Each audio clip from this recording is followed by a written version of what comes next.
โอ้ยพี่น้องเอ้ยมาแล้วเด้อกลิ่นลอยออกจอละบ่ไผหิวอยู่คือกันยกมือขึ้น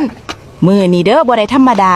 ผัดเผ็ดหน่อไม้ใส่หมูบวกแกงเห็ดฮ้อนๆแซ่บๆสไตล์บ้านเฮากินข้าวจ้ำคือสิลืมเมียลืมผัวเลยเด้อเบิ่งหน่อไม้ซะก่อนโอ้ย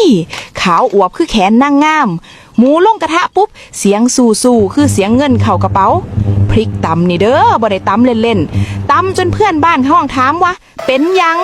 พริกใหญ่คัก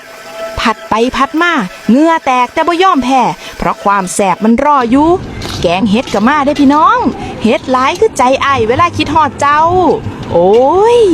ดูน้ำแกงดูความเผ็ดเบิ่งแล้วบ่กดไลค์ให้มันหูไปไผเบิ่งอยู่เด้ออย่าซุ่มกดไลค์โลดกดแชร์โลดอยากกินแซ่บๆแบบนี้อีกบ่กดติดตามไว้เด้อพี่น้องม่วนทุกคลิปแซ่บทุกมื้อบ่กดคือบ่ฮักกันเด้อพี่น้อง